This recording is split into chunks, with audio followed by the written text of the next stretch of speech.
อืมอันนี้ตัวเบาตัว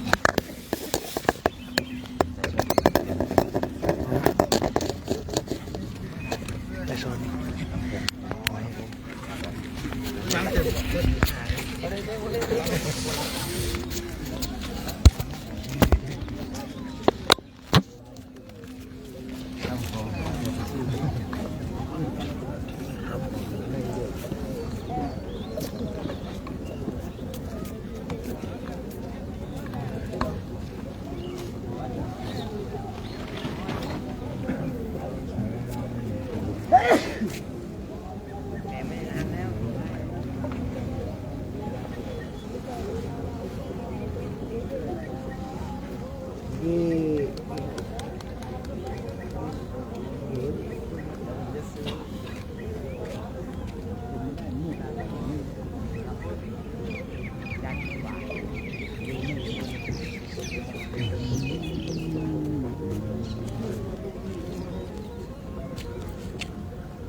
นี่แหละลมมีเสามี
พร้อมกันแล้วขอให้เราคุกเข่าขึ้นครับ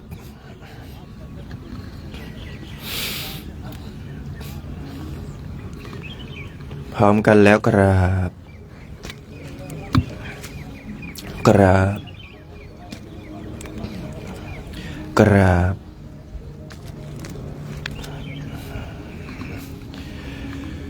โยโสภะคะวะอะระหังสัมมาสัมพุทโธสวากขาโตเยนะภะคะวะตาธัมโมสุปฏิปันโน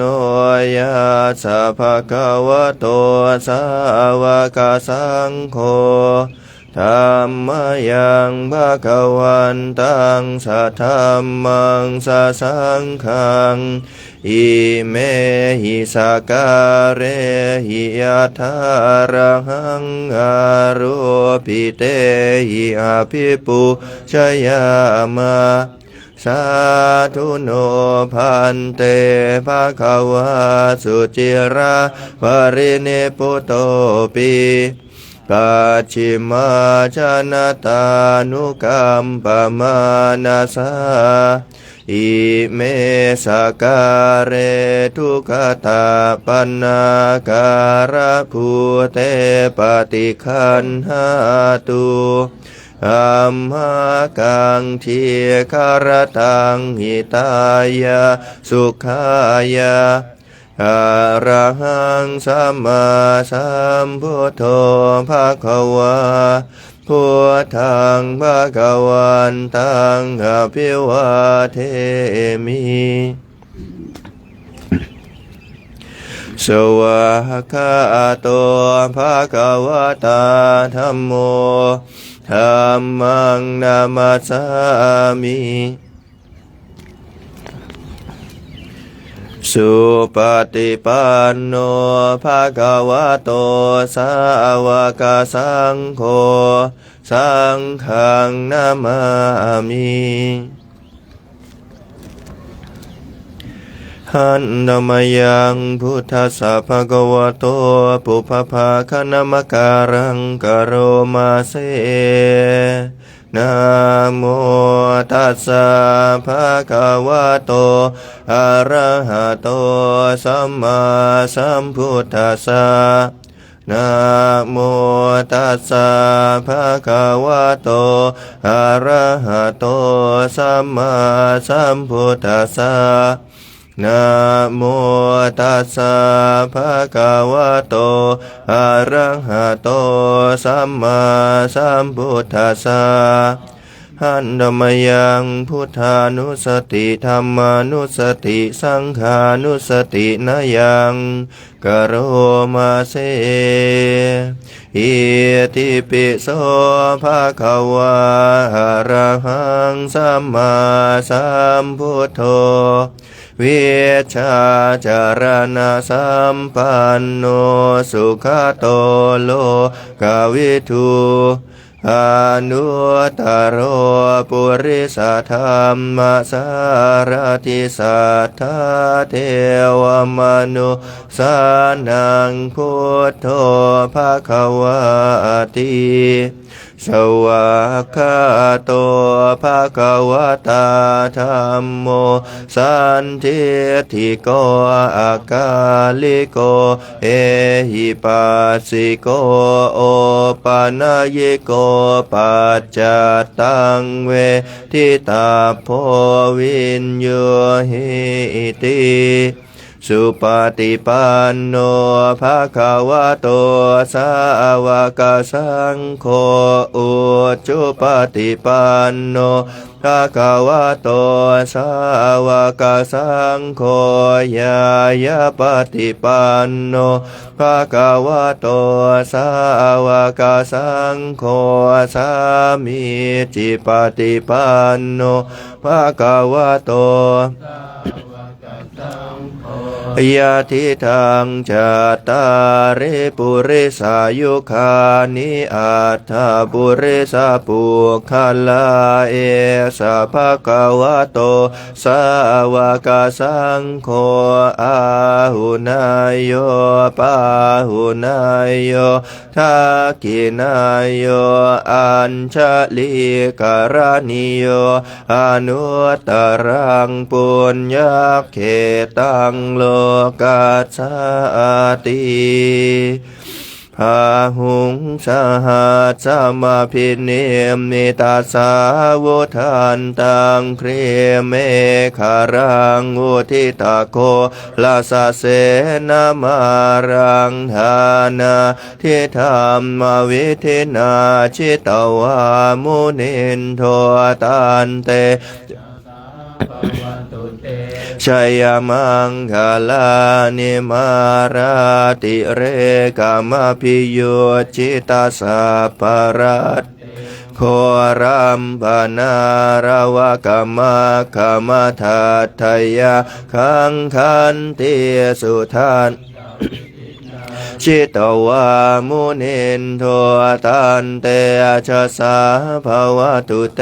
ชัยมากาลานินาลาคิริงขจาวรังอติมาตาภู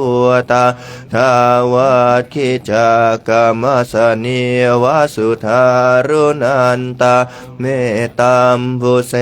กวิทินาชิตวามุนินโทตันเตจะสาภาวะตุเตชัยมังคลานิอุคิตาขาดกรรมติหาทาสุธารุนันตังทาวันติโยชนะปะทังโกลิมาลวันตาอิตกตมโนชิตวามุนินโทตันเตชะสาภาวะตุเตชัยมังคลานิกัตตวานากาธามุทารังอิวะคาพินิยาจินจายะทัวทวจนังชนกายมัจเชสันเตนะโสมาวิทินาชิตวามุนินโทตันเตชะสาภาวะตุเตชัยมกลานิสัจจังวิหายมติสัจจกวาทะเกตุงวาทาพิโรปิตมนังอติอันทภูตาปัญญาปเทียปัจฉลิโตชิตวามุนินโทตันเตชะสาภาวะตุเตชัยมังคลานินันโทปนะทะพุชะคังวิพุทังมหิทิงปุเตนะเทระพุชะเคนะธรรมปยันโตอิทุปะเทสาวิทินาจิตวามุนินโทตันเตชะสาภาวะตุเตชัยมังคลานิทิสุทัตถะทังพระมังวิสุทธิชุติเมธิปกาพิธานังญาณคเทนะวิทินาชิตวามุนินโทตันเตชะสาภาวะตุเตชัยมังคลานิเอตาปิพุทธชัยมังคลาอัตถคาทายโยทินาทินเนสารเตมาตันเทียหิตวานาเนกวิวิธานิจุปัตถวานิโมขังสุขังอธิคามายานโรสปัญโยมหาการุณิโกนาโทหิตายาสัพพปานินางปุเรตวะปารมีสัพพปัตโตสัมโพธิมุตตมะเอเตนะสัจวัจเจนะโหตุเตชัยมังคลาชยันโตโพธิยามูเลสักยานะงานดิวัตโนเอวังตวะวิชโยโหหิชยาสุชยมังคะเร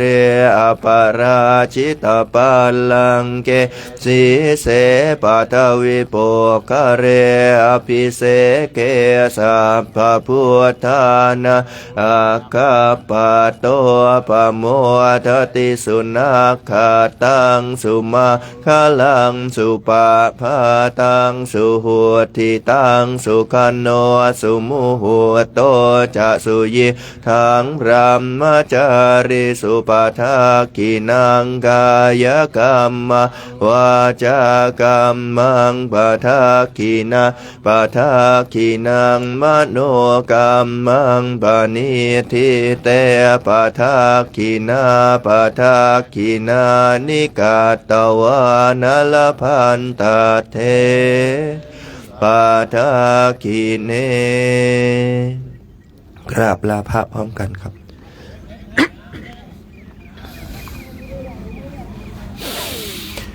อะระหังสัมมาสัมพุทโธภะคะวาพุทธังภะคะวันตังอภิวาเทมิสวากขาโตภะคะวะตาธัมโมธัมมังนามัสสามิสุปฏิปันโนภะคะวะโตสาวกสังโฆสังฆังนามามิมาตาปิตุคุณังอหังวันทามิครูอุปัชฌาย์อาจาริยคุณังอหังวันทามินิมนต์ตั้งแถวครับ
ชอบใจแล้วองค์ไหนชอบใจองค์นี้เหรอเป็นคนลงอยู่นี่นะทำไมใหญ่ชอบใจองค์นี้เหรอโอเคไอเรานั่นเล่นเขาจริงนะเดือดร้อนนะได้ก็ตลาดองค์นึงเนี่ยเราไปพันลงที่นี่ยังไงก็สละไว้องค์นึงสละไปที่นี่ไงฉันจ้องมาหลายปีแล้วจะต้องจับทุกองค์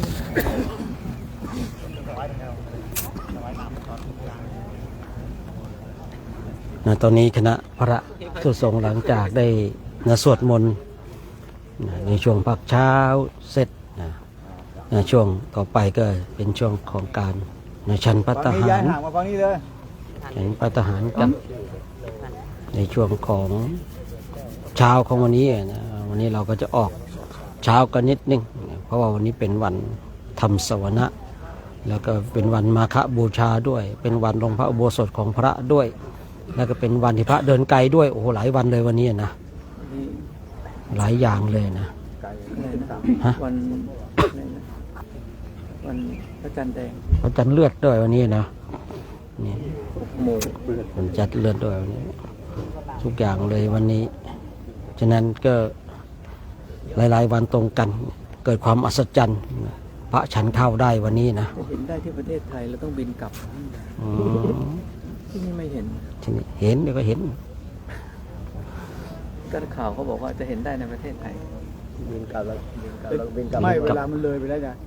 ผมนึกได้มาดูอ้าวมันไม่มีระบบของวันนี้เมื่อคืนมันคนละวันกันมันต้องห่างกันชั่วโมงกว่าฮะ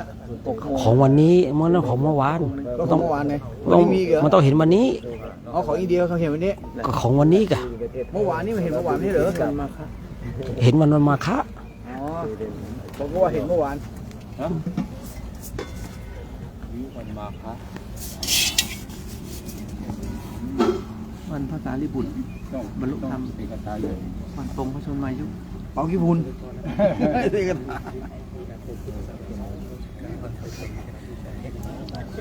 ญาติโยมก็ร่วมอนุโมทนาบุญกันในเช้าของวันนี้เนาะแล้วก็จะได้ฉันภัตตาหารกันฉันภัตตาหารเสร็จพระภิกษุสงฆ์ก็จะได้เดินทางกันต่อในช่วงของวันนี้นะ นะซึ่งวันนี้เองพระภิกษุสงฆ์ก็ทำหน้าที่ของท่านตั้งแต่เช้ามืดแล้วนะจนมาถึงสายๆของวันนี้อีกก็ยังทำหน้าที่ต่อนะญาติโยมก็มาร่วมอนุโมทนาบุญกันญาติโยมก็มาร่วมอนุโมทนาบุญบุญที่เกิดจากการอนุโมทนาบุญเนี่ยก็เป็นสิ่งที่ดีนะ ให้เด้อตอนเอาไปเลยของผมเห็นเขาไปโชคด้วยได้พี่2 ตอนที่เหลือไว้ข้างหลังเขาไม่เอาเลยให้คนอื่นโดนว่าผมก็ทำบุญกับตะเพงไงยอดผมอะเห็นคนตลาดติดนึกว่าจะเหลือท้าย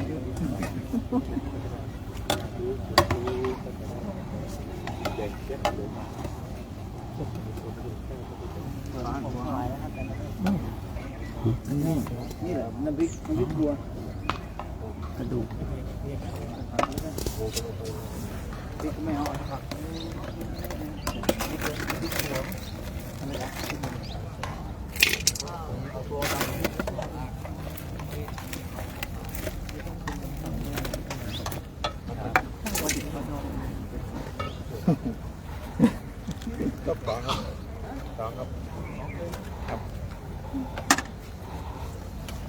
อันนี้กินมากไม่ค่อยดีหรอกท่านแก่แล้วเปลือกมันมันไม่ค่อยย่อยพวกแครอทย่อยยากตามมันก็แล้วกันย่อยยากก็ใช่อันนี้ย่อยง่าย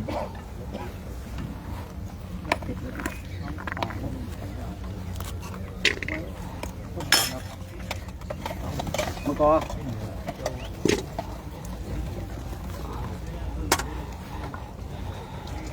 ผมสองไม่เพิ่มสวรรค์นะ2ครับบุคคลใดมีความกตัญญูสองเหรอเยอะแท้เจริญในที่นี้คือครอบครัวอยู่เย็นเป็นสุขตอนนี้ญาติโยมก็เห็นบรรยากาศพระท่านตักพระทหารกันเนาะเราก็ดูความพร้อมของแต่ละวันในแต่ละวันบางวันเราก็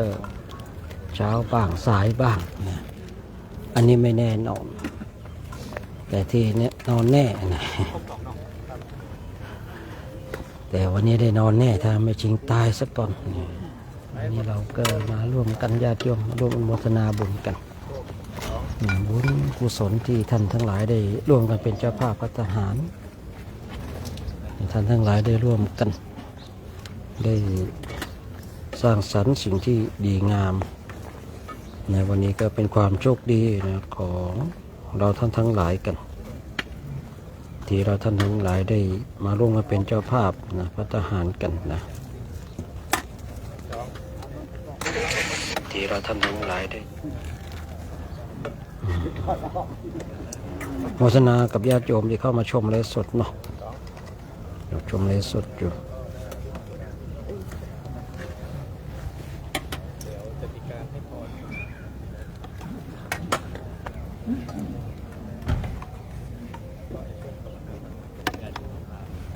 อันที่2นะครับ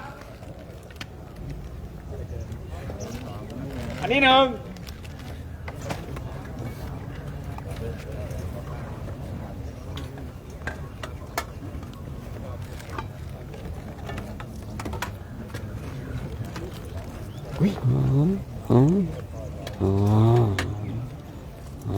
ผมหมาได้นะครับแม่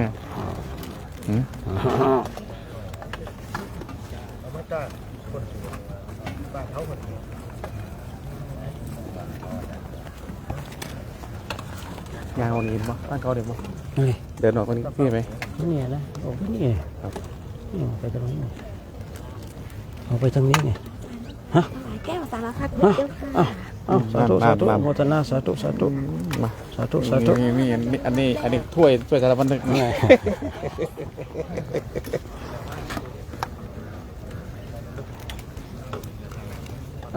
ญาติโยมเดี๋ยวหลังจากดูพระเสร็จเดี๋ยวเราไปทางนู้นดีกว่าเดี๋ยวไปรับพรกันนะญาติโยมก็จะได้ไปรับพรกันให้ดูพระท่านตักอาหารกันเดี๋ยวเราก็จะไปรับพรกันญาติโยมทุกคนนะทุกคนทุกท่านเนาะได้มารับพรจากคณะสงฆ์กันคณะพระภิกษุสงฆ์ท่านก็จะได้ให้พรญาติโยมกันญาติโยมก็รับพรเสร็จก็ได้ทำบุญแล้วเนาะได้ทำบุญในต่างแดนในประเทศอินเดียเลยนะซึ่งไม่ได้หาทำได้ง่ายๆเหมือนกันนะญาติโยมนะญาติโยมก็ทุกคน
วันนี้ข้าวน้ำโภชนาอาหารก็หลากหลายอย่าง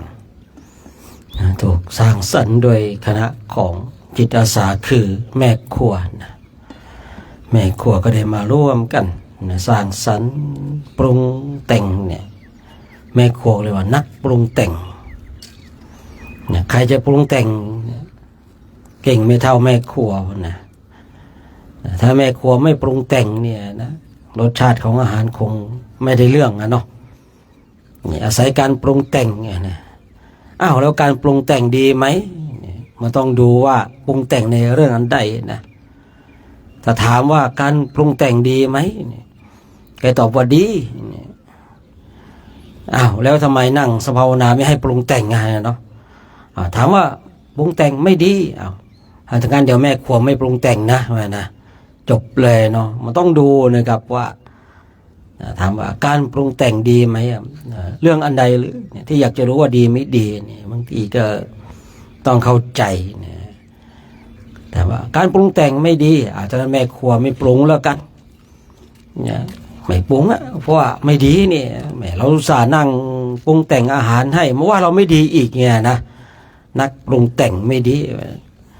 เนี่ยคือเราต้องดูนะว่าคำว่าปรุงแต่งนี้ต้องไปอยู่ในกลุ่มไหนบริบทใดเนี่ยถ้าอยู่ในกลุ่มที่ถูกที่นะมันก็โออยู่เนาะเพราะว่าอะไรเพราะว่าการปรุงแต่งข้าวน้ำโภชนาอาหารคือถ้ามองดูมันก็ถ้าเรามองดูนะก็ว่าเป็นเรื่องของคนฟุ้งซ่านนะใส่อะไรดีเนาะนะจะเพิ่มเติมรสอย่างไรรสชาติอย่างไรจะเปรี้ยวจะหวานจะมันจะเค็มเนี่ยโอ้ยฟุ้งซ่านไปปรุงแต่งไปแต่ฟุ้งซ่านปรุงแต่งนี้เพื่ออะไรเพื่อให้คนทั้งหลายเนี่ยติดในรสเอาไปแล้วนี่เริ่มติดในรสละติดในรสแต่พระเราดีหน่อยเนาะไม่ได้ติดในรสอาหารเลยนะเพียงแต่บางครั้งมันเปรี้ยวไปเค็มไปเท่านั้นเองนะไม่ได้ติดในรสนะแต่ว่าบางครั้งมันจืดไปนะนี่ขนาดไม่ได้ติดในรถนะยังมันจืดไปนะไม่ได้ติดในรถเลยอาตมาเนี่ยไม่ติดในรถเลยนะพรหมนี่ไม่โกรธเลยนะหน้าแดงแป๊ดเลยไงนะเนี่ยที่เขาเลยบอกว่ากรรมฐานขี้โกรธนะสันโดษขี้ขอเนี่ยก็ว่ากันไปนะคราวนี้เรื่องของข้าวน้ำโภชนาอาหารนี่ก็เป็นของญาติโยมเขาจะทำอย่างไรแล้วก็มีหน้าที่ชั้นกับชั้นกันไปนะ จะให้มันถูกใจคงเป็นไปไม่ได้นะขนาดเราจะปรุงรสนะให้มันถูกใจดังใจเราบางทียังทำไม่ได้เลยเช่นเราก๋วยเตี๋ยวอย่างเงี้ยนะซื้อก๋วยเตี๋ยวมาแล้วปรุงไปปรุงมาปรุงจนไม่ได้เรื่องได้ราวอย่างเงี้ยนะปรุงจนไม่ได้รสชาติเลยอย่างเงี้ยนะเนี่ยก็เป็นไปได้เหมือนกันฉะนั้นเราท่านทั้งหลายก็พิจารณาโดยแยบขายในหลายๆสิ่งในหลายๆอย่างนะฮะลูกสาวส่งมาทำบุญครับ อ๋อลูกสาวนะโอ้หลวงตาประหยัดมีลูกสาวด้วยนะส่งมาทำบุญเหมือนกันนะโมทนานะ หมดดีละนะพาเราก็ขนขวายในบุญกันเนาะขนขวายในบุญกันญาติโยมก็ขนขวายในกิจที่ชอบประกอบในธรรมกันนะทุกคนนะร่วมกันนะจิตอาสาทางแม่ครัวเนี่ยทางญาติโยมเนี่ยมาร่วมกันถ้าเราไม่ร่วมกันแบบนี้เนี่ยโครงการก็ขับเคลื่อนไปไม่ได้เนาะก็ต้องอาศัยหลายๆคนหลายๆท่านร่วมด้วยช่วยกันเนี่ยอาศัยญาติโยมเนี่ยรวมถวายจตุปัจจัยเนี่ยอาศัยผู้มีจิตอาสาคือแม่ครัวมาร่วมสร้างสรรค์ปรุงแต่งอาหารนะก็อาศัยหลายๆคนในโครงการแต่ละโครงการที่เกิดขึ้นก็ต้องอาศัยหลายๆคนมาร่วมด้วยช่วยกันอย่างเราท่านทั้งหลายก็เป็นส่วนหนึ่งของโครงการเนาะช่วยกันขับเคลื่อนไปสู่จุดหมายปลายทางเมื่อเราช่วยร่วมด้วยช่วยกันขับเคลื่อนไปเนี่ยถ้าเราขับเคลื่อนไปด้วยธรรมก็จะมีความสุขแต่ถ้าเราขับเคลื่อนไปด้วยสิ่งอื่นเราจะหาความสุขไม่เจอตอนนี้ขึ้นอยู่กับตัวของเราเองว่าเราจะขับเคลื่อนตัวของเราไปในรูปแบบใดถ้าในรูปแบบธรรมเราก็จะมีความสุข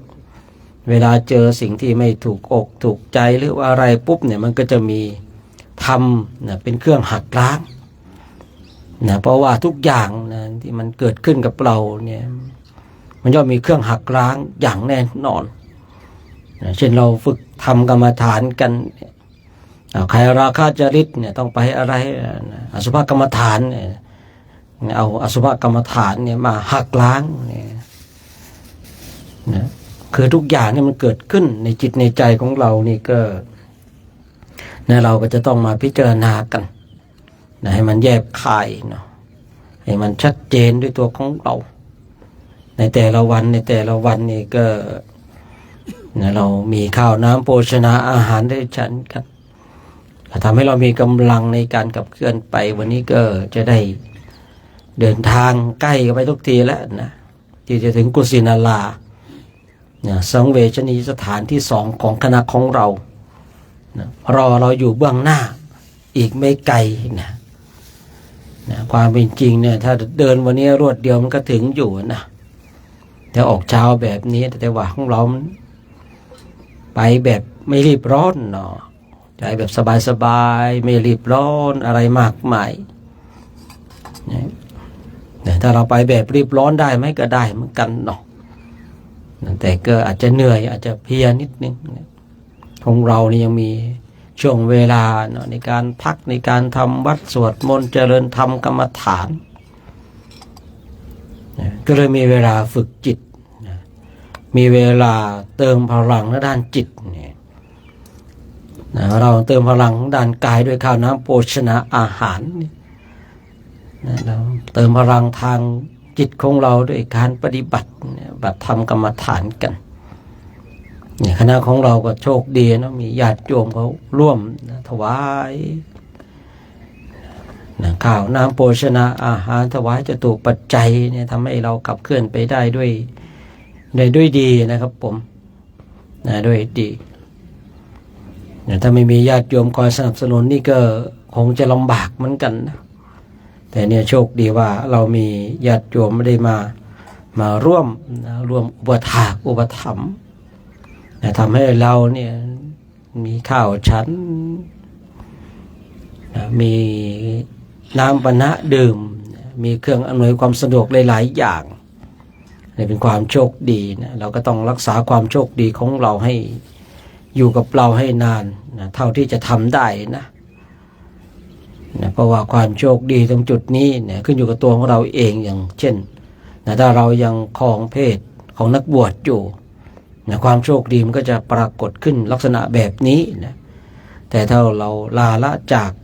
อัตภาพหรือเพศนี้ไปนะความโชคดีของเราตรงจุดนี้ก็จะหายไปฉะนั้นขึ้นอยู่กับตัวของเราเองทุกสิ่งทุกอย่างนั้นขึ้นอยู่กับตัวของเราเองว่า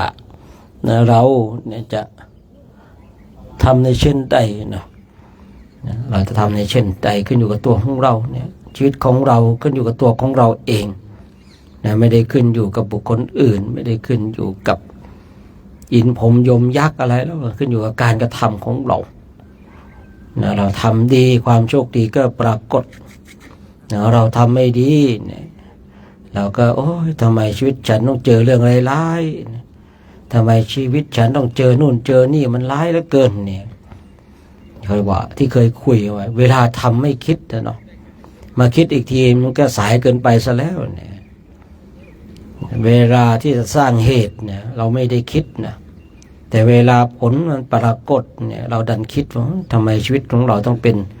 อย่างนั้นเป็นอย่างนี้นะชีวิตของเราทำไมต้องประสบอย่างนั้นประสบอย่างนี้เนี่ยมันไม่ได้เกิดขึ้นลอยๆเนาะทุกอย่างมันมีเหตุมีผลเมื่อมีเหตุมีผลเราเข้าใจตรงจุดนี้เราจะได้หลีกเลี่ยงในสิ่งที่ไม่ดีเนาะเราก็จะได้ทำสิ่งที่ดีๆทำสิ่งดีๆตัวของเราเองก็มีความสุขแต่ถ้าทำสิ่งที่ไม่ดีเนี่ยตัวของเราก็ก่อให้เกิดความทุกข์ทุกข์ทั้งกายทุกข์ทั้งใจเนาะทุกข์ทั้งกลางวันทุกข์ทั้งกลางคืนกลางวันก็ทุกข์กลางคืนก็ทุกข์บางทีนอนไปยังหลับมาแล้วหลับไปยังฝันอีกเนาะโอ้โหเก็บเอาไปฝันนะก็มีเหมือนกันนะบางทีบางคนฝันร้องไห้เลยนะตื่นมายังร้องไห้อยู่เลยเนี่ยนะก็เป็นนะไปได้นะทุกสิ่งทุกอย่างมันเป็นไปได้ทั้งนั้นท่านทั้งหลายสิ่งที่ว่าเป็นไปไม่ได้เพราะเรายังไม่ได้ประสบพบเจอในสิ่งนั้นเราอย่าลืมว่าทุกสิ่งทุกอย่างบนโลกนี้มันเป็นไปได้ทั้งนั้นนะแต่ที่เราไม่น่าจะเป็นไปได้อย่างนี้นะเพราะว่าเราไม่เคยพบเจอกับสิ่งนั้นเลยเราเลยคิดว่ามันเป็นไปไม่ได้ในสมัยก่อนนี่โครงการเนี่ยจัดเนี่ยโอ้ยเป็นไปไม่ได้หรอกนะมาเดินทุดงอินเดียนะมันยากมันลำบากนะในสมัยก่อนจริงๆก็ยากลำบากจริงๆนะครับผมในสมัยนี้เนี่ยคือมาเปิดทางกันที่ดีๆเนาะหลายๆคณะมาเปิดทางกันก็เลยทำให้นะคนอินเดียเนี่ยเขารู้จักในสมัยก่อนเขาไม่รู้จักว่าผมแบบนี้โคนหัวโล้นๆเนี่ยเป็นอะไรนะเขาก็ไม่รู้แต่ช่วงหลังนี่เขารู้แล้วเขารู้จักมันก็เลยเป็นเส้นทางที่ง่ายแต่สมัยก่อนเนี่ยยากลำบากนะบางคณะนี่ถูกปล้นบางคณะถูกล้อมไว้เรียกค่าไถ่แต่ของเรานี่ดีหน่อยนะของเรานี่ดีหลายปีไม่เคยเจอนะเคยเจอแต่ว่าพวกเขาคิดจะปล้นวางแผนจะปล้นนะแต่มันก็ไม่ได้ทำนะเพราะอะไรเพราะว่าของเรานี่ถือว่าการจัดระบบในเรื่องความปลอดภัยนี่ดีนะครับช่วงไหนที่เรารู้เราก็จัดในยามรูปร่างใหญ่ๆกล้ามล่ำๆนะไปโชว์เดินถอดอังสะโชว์เลยอย่างเงี้ยนะเราแผนของเรามันดีนะเอายามตัวแบบไม้เสียบพริกไปเนี่ยใครมันจะกลัวใช่หรือเปล่าจะข่มคนอื่นเราต้องรู้จักข่ม เอาแบบรูปร่างใหญ่ๆกล้ามบึกๆเลยนะเดินถอดอังสะเดินโชว์เลยอย่างเงี้ยนะก็ใครเห็นเงี้ยใครมันจะกล้าได้ยังไงหรือเปล่าระหว่างเห็นหมากับเห็นเสืออย่างเงี้ยเนาะใครๆมันต้องกลัวเสือใช่หรือเปล่าเห็นหมาแล้วมันเตะเลยใช่หรือเปล่าเห็นเสือเนี่ยใครมันจะกล้าเตะใช่หรือเปล่าเหมือนกันจริงงั้นนะฉะนั้นก็ว่ากันไปเนาะวันนี้ก็ เป็นวันมาฆบูชาเนาะเป็นวันทำสวนะนะเป็นวันที่คณะสัตยาติโยมหลายๆคนหลายๆท่านได้ร่วมกันสร้างบุญสร้างบารมีเนาะสร้างเหตุสร้างปัจจัยสร้างสวรรค์สมบัติสร้างนิพพานสมบัติในวันมาฆบูชาเป็นวันแห่งการทำบุญที่จริงทุกๆวันก็เป็นวันแห่งการทำบุญแต่ว่าวันสำคัญทางพุทธศาสนาเนี่ยเราได้ทำเนี่ยเราจะได้มีเครื่องระลึกนึกถึงได้ชัดเจนนะเช่นที่บางคนชอบทำบุญวันเกิดเนี่ยเพราะอะไรเพราะว่าอยากจะระลึกนึกถึงให้มันชัดเจนนะบางคนก็ทำบุญวันพระเนี่ยพอวันพระก็ทำบุญแต่จะได้ระลึกนึกถึงได้ชัดเจนนะบางคนบางท่านก็ทำบุญวันมาฆะด้วยเพราะอะไรเราจะได้ระลึกนึกถึงบุญของเราที่ได้กระทำอย่างชัดเจนนะวันนี้เองก็ต้องขออนุโมทนานะสาธุการกับญาติธรรมเฟซบุ๊กสุขใจไม่ได้ทำแล้วก็โยมสมฤทธิ์โยมมโนราสิทธิพรครอบครัวพร้อมครอบครัวแม่ชีล่าเกตแก้วสุวรรณสารและที่ขาดไม่ได้ที่เป็นเจ้าภาพหลักในวันนี้คือคณะศิษยานุศิษย์วัดประโยงกิติวนารามเนาะได้ถวายข้าพระทหารถวายน้ำปานะในวันมาฆบูชาที่3 มีนาคมและก็ยังอุทิศบุญกุศลให้แก่ท่านพระอาจารย์ดีที่ได้ล่วงลับไปแล้วนะคืออดีตเจ้าอาวาสวัดประยงกิติวนารามเนาะคณิสานุศิษย์ได้ระลึกนึกถึงคุณของท่านพระอาจารย์ดีนะที่ได้ล่วงลับไปแล้วก็เลยได้ทำบุญทำกุศลเพื่อที่จะอุทิศบุญกุศลให้กับท่านพระอาจารย์ดีนะฉะนั้นเราท่านนั้นหลายได้ถึงพร้อมในการทำการกุศลได้อุทิศบุญกุศลบุญใดกุศลใดที่เราท่านทั้งหลายในคณะจาริกธุดงค์ในโครงการจะตามรอยบาทพระศาสดาปี69ปีนี้ก็ขอให้เราท่านทั้งหลายผู้ที่มีส่วนร่วมในโครงการนี้จงมีความสุขมีความสงบมีความร่มเย็นคือสิ่งประการใดเป็นไปโดยชอบประกอบในธรรมแล้วก็ขอให้สิ่งนั้นจงสำเร็จจงสำเร็จจงสำเร็จด้วยเถิ